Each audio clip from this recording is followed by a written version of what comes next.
Hi everybody, welcome to the episode of In the School Parking Lot. My name is Paul. I'm doing this on the 10th of July. It's 10:47 a.m. from beautiful Roseville, California. What is in the school parking lot? Well, I've been teaching since 1989, so I'm a 20th century teacher. It's 37 years. And just to fast track the story, April of 2001, the principal called me into his office and we had a talk, and he ended the talk by saying, Paul, you and I are Christians. But I need to tell you, you got to leave Jesus Christ in the parking lot. And I said to him, did you tell all the gay teachers to take down the pride flag? Oh, no, that's different, Paul. No, it's not. That's their identity. I'm a Christian. So did you tell all the BLM, the Black Lives Matters? Remember, that was a big time in 2021. Right now, a whisper. But anyway, did you tell all those teachers to take down their banners? Because there are a lot of teachers that had those banners in the classroom. No, that's different, Paul. Just come on, please, Paul. No. And so then October 6th of 2021, he is now HR director, and he gave me 5 things that were complaints against me. And in that meeting was him, the new principal who had never been a principal of a high school, and then the vice principal and the union rep. And at that meeting he said, you cannot tell your students I love you, and you got to get off social media. And then it goes from there. But I only have so much time with you because I maybe have even lost you. So, in the school parking lot, stories that might impact schools, families, and now this one, Assembly Bill 2017 from the state of California.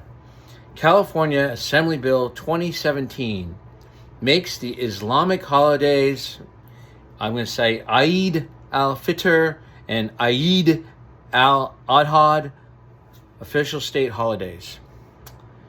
It allows public schools and community colleges to close on these days. It also allows state employees to use paid time off to observe cultural or religious holidays. Again, this is Assembly Bill AB 2017. So let me tell you the comparison between Jesus and Muhammad. And again, this is my wonderful bookmark.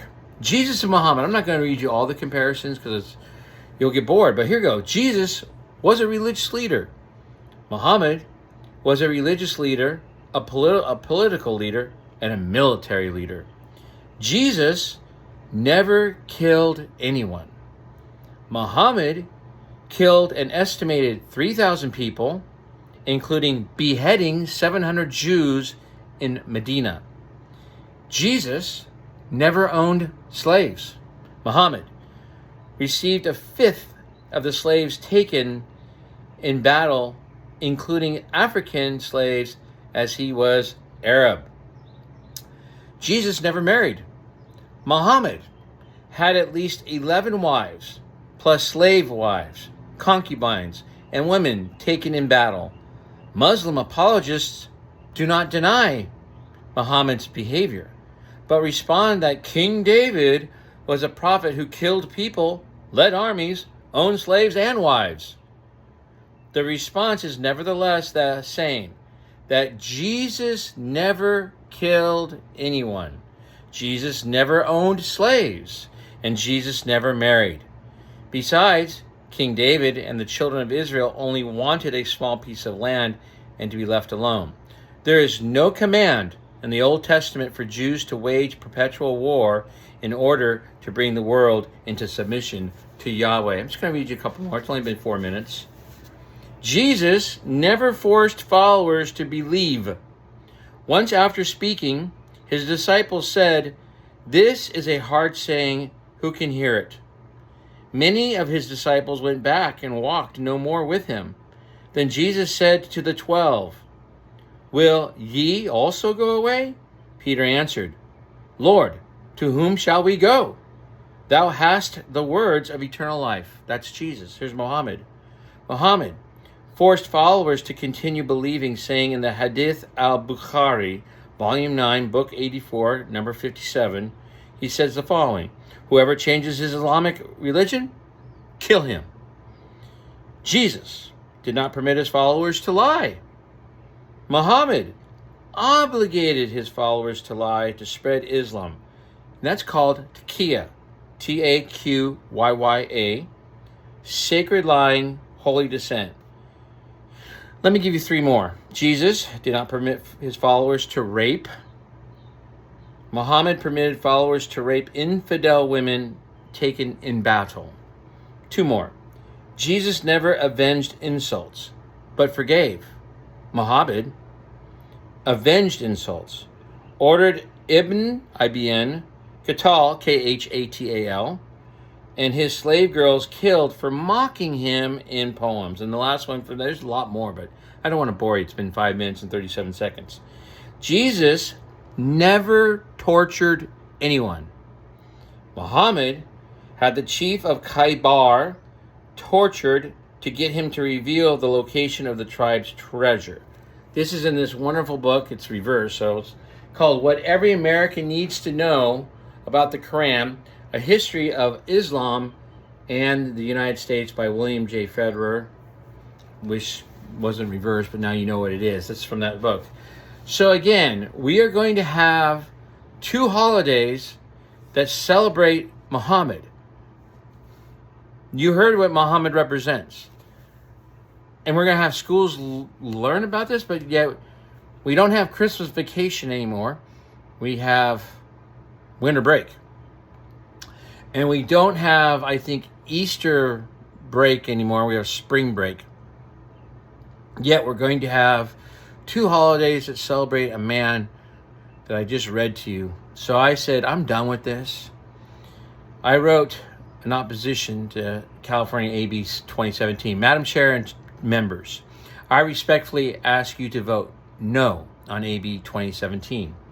My concern is not with Muslim Americans.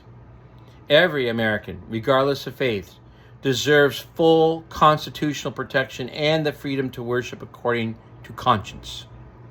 My concern is whether California should officially recognize holidays rooted in a religious tradition whose classical political teachings differ from the principles of which the United States was founded. The American founders believed government derives, quote, their just powers from the consent of the governed, end of quote, and that rights come from our Creator, capital C, Creator, not from the state. James Madison wrote, quote, religion and government will both exist in greater purity the less they are mixed together, end of quote. The founders established a government with no national religion and protected the free exercise of all faiths.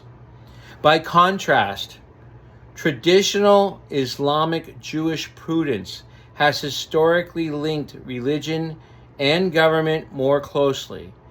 The Quran states, quote, whoever does not judge by what Allah has revealed, then it is those who are the disbelievers.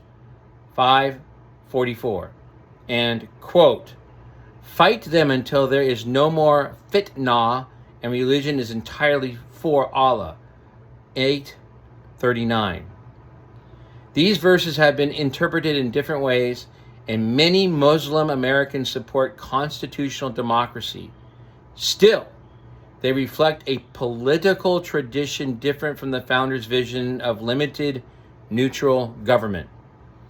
California should not place its official approval behind religious holidays of any one faith. Doing so raises the question of where state recognition ends and religious preference begins. Muslim Americans already have the right to observe Eid, E-I-D, freely under the First Amendment. That right does not require official state endorsement. For these reasons, I respectfully ask you to vote no on AB 2017. Probably going to fall on deaf ears, but at least the 5, 10, 15, 20 of you that have seen this video now know what AB 2017 is, now know where Paul stands on it. And I would think that many of my liberal friends would stand on this too. Yet your Democrat Party is shoving this through the system and it's got no pushback. Even my Republican friends, where are you? This is totally wrong. Why would we have a holiday that has things that don't represent our culture, our nation. Just something to think about. I do have a Venmo account and a PayPal account. We could use your financial help because, needless to say, being a school teacher, lots of bridges have been burnt. I thought we were all in a free nation. It's okay to have different opinions, but I've learned differently. Also, if you need some leadership training, I'd love to help you. Okay, God bless you. Let's save the United States from this thing called Islam. We don't need it. Yet we are a free country, and we're not a Christian theocracy. However, this is not the way we should be going. AB 2017 is a bad precedent. Okay, God bless you. Love you. Bye.